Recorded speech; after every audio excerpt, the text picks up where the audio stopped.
अरे मूर्खांनो, लक्ष कुठे आहे तुमचं? शिट्टी वाजवली तिनं दिला इशारा ज्यांना द्यायचा त्यांना. हे चला लवकर.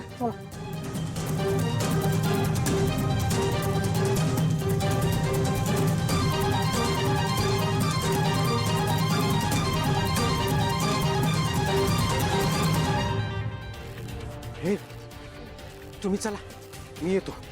अरे पळा लवकर.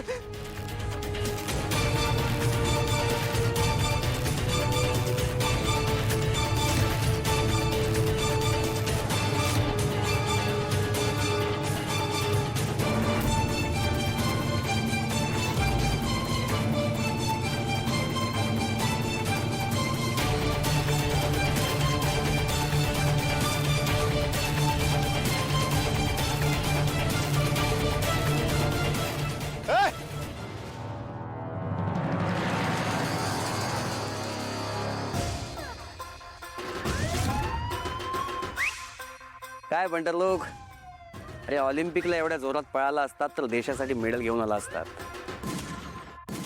हरकत नाही.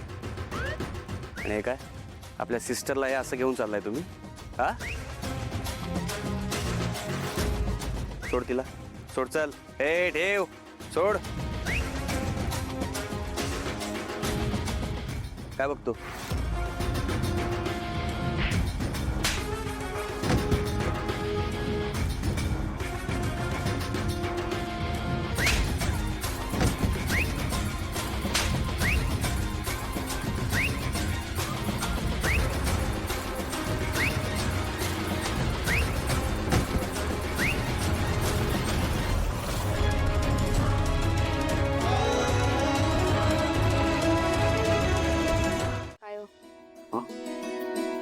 काय झालं? कसला एवढा विचार करताय? नाही, मी विचार करत होतो की आपली मुलं जेव्हा लहान होती तेव्हा त्यांना जर कोणी विचारलं की तुमचे आई वडील काय करतात, त्यांच्याकडे सांगण्यासारखं बरंच काही होतं. पण उद्या जर राजकुमारच्या मुलाला कोणी विचारलं की तुझे आई बाबा काय करतात, तर तो काय सांगणार? माझे वडील घरात चालवतात आणि आई घरीच असते. एक मिनिट. एकतर घरीच असते असं म्हणत नाही, ती खूप काम करते बिचारी. आणि त्याला अलीकडे होम मेकर म्हणतात. नाही, आणि घरात चालवण्यामध्ये काय प्रॉब्लेम आहे मला सांगा? ते सुद्धा कष्टाचं काम आहे. ते आहेच. आणि राजकुमार अलीकडे खूप बदललाय, खूप सुधारलाय. दिसतं ना आपल्याला कष्ट घेताना. आहे त्याचा गराज. आणि आपण मुलांना नेहमी शिकवलंय ना, कुठलंही काम वाईट किंवा हलकं नसतं म्हणून. नाही, ते आहेच. श्रमाची प्रतिष्ठा असतेच की. कुठलंच काम चांगलं वाईट असत नाही. पण आता रूपम कॉस्मेटिक्सचा पसारा एवढा वाढलाय, सारंग तो अजून वाढवण्याचा प्रयत्न करतोय. नील त्याला मदत करतोय. हो ना. सोहमची वेगळी काहीतरी धडपड चालू आहे म्युझिक इंडस्ट्रीमध्ये. आता ह्या सगळ्या बॅकग्राऊंडवर राजकुमारनी फक्त गराज चालवणं, हे जरा ऑड नाही का वाटत? एक मिनिट. म्हणजे तुम्हाला नेमकं काय सुचवायचंय? राजकुमारला आपण पुन्हा एकदा रूपम कॉस्मेटिक्स मध्ये घ्यायचं? नाही, तसं नाही माझं म्हणणं.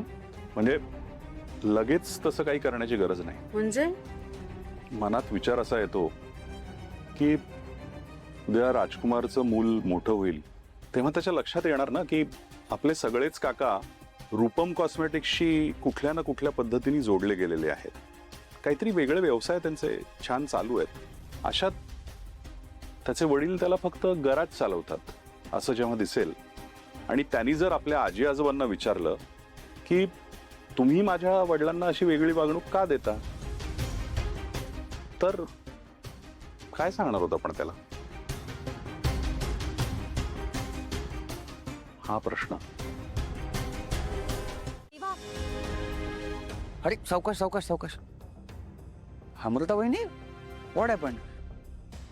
मला जरा तुझ्याशी बोलायचं होतं. वाटलंच होतं मला. कभी ना कभी तो ये दिन आना ही था. म्हणजे आता सगळ्यांसमोर न बोलता असं एकट्यामध्ये बोलायला आला, याचा अर्थ नक्कीच राजकुमार दादांनी पुन्हा काहीतरी कांड केला असणार आहे. मला माहिती आहे ना, कुत्र्याची शेपूट आहे होतो. सॉरी सॉरी, मला तसं म्हणायचं नव्हतं. वो स्लिप ऑफ टंग में निकल गया. नाही ठीक आहे, पण तुला वाटतं तसं अजिबात काही नाही आहे. राजकुमार आता खूप बदलले आहेत. पूर्वीचे राजकुमार नाही राहिले ते आता. आणि त्यासाठी परमेश्वराचे मानावे तेवढे उपकार कमीच आहेत. तो फिर प्रॉब्लेम क्या है? कर्म, ते म्हणतात ना, जुने कर्म आपला पाठलाग सोडत नाहीत. तसंच काहीतरी झालंय त्यांच्या बाबतीत. अच्छा, नहीं सुनने में तो एकदम फिल्मी लग रहा है, पर ठीक से समझा नहीं मैं. अरे एक माणूस आहे जो त्यांना खूप त्रास देतोय. त्यांच्याकडून पैसे उकळतोय. कौन है तो? खाली नाम बोलो सिर्फ. नाही, मला त्याचं नाव नाही माहिती. तो पुलिस कंप्लेंट करना है क्या उसका? नाही, तेच तर करू शकत नाही आहे ना. कारण तो जो माणूस आहे त्याने ह्यांच्याबरोबर पूर्वी खूप चुकीची कामं केली आहेत आणि पोलिसांनी जर त्याला पकडलं तर तो ह्यांच्याबद्दल सगळं खरं खरं सांगेल पोलिसांना आणि मग पोलीस ह्यांच्यावर कायदेशीर कारवाई करतील. म्हणून कंप्लेंट नाही करू शकत. अच्छा, मतलब माझ्याकडून तुम्हाला अनऑफिशियल मदत हवी, बरोबर? वहिनी, आता तुम्ही या सगळ्या गोष्टींचं टेन्शन घ्यायचं नाही हो. आता देवा आलाय ना. Now Deva is here, he will take care. बोलतो मी दादाशी. नक्की बोलशील ना? ऑफकोर्स. काळजी घ्या. Thank you so much. Bye bye.